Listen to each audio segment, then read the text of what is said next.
India's Prime Minister said on Monday at the United Nations Climate Summit COP26 his country would aim to stop adding greenhouse gases to the atmosphere by 2070.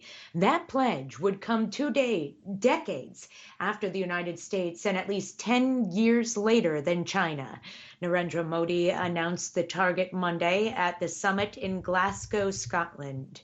Modi said the goal of reaching net zero by 2070 was one of the 5 measures India planned to undertake to meet its commitments under the Paris Climate Accord. A coalition of governments and private funders announced plans at COP26 to invest $1.7 billion to aid indigenous communities, as well as protect biodiverse tropical forests in the next 4 years. The governments participating are from the United States, United Kingdom, Norway, Germany, and the Netherlands, and 17 other private funders. They say the money will support activities to secure, strengthen, and protect indigenous peoples and local communities' land and resource rights. It will also provide other kinds of aid, including for group activities. U.S. President Joe Biden took a more humble tone on climate change, acknowledging to the UN Climate Summit on Monday that the U.S. and other energy-gulping developed nations bear much of the blame for climate change. President Biden says developed nations bear overwhelming obligations to poorer nations now struggling with climate change.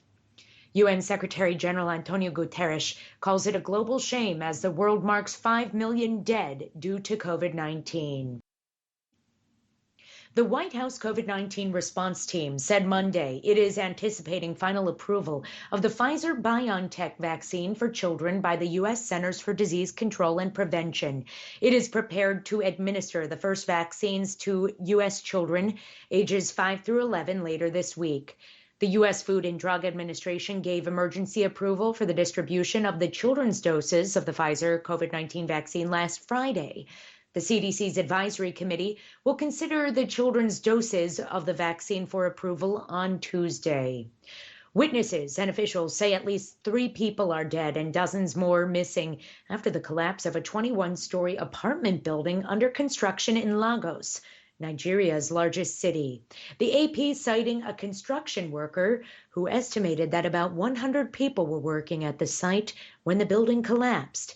He and his brother were among those who managed to escape.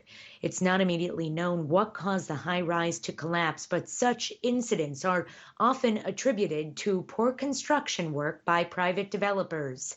Observers say law enforcement of building code regulations in Nigeria is also weak.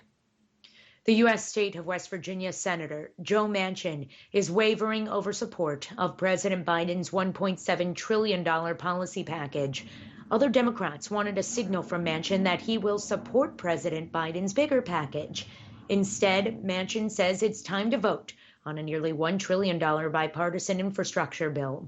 Manchin rebuffed progressive Democrats, telling them to quit holding hostage the slimmer bill as negotiations continue. The White House and Democratic leaders insist the president's larger bill is on track. Democrats have made significant progress on adding compromise provisions curbing prescription drug prices to the $1.75 trillion package. They hope to vote as soon as this week. Local media in the U.S. city of Miami, Florida, reported that rock star Jon Bon Jovi was forced to cancel a concert Saturday minutes before taking the stage after testing positive for COVID-19. A Miami television station said a spokesman for the fully vaccinated singer told the audience Saturday evening that Bon Jovi had tested positive after he and members of his band took rapid response tests. The spokesman said the rock star feels great but would not be performing and was headed to bed. The band is reported to have stayed and played for the crowd without the lead singer. Bon Jovi participated in public service campaigns last year, encouraging people to mask up and practice social distancing.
Hi, thank you for watching. I hope the videos are useful for you. Please subscribe to my channel using the button below.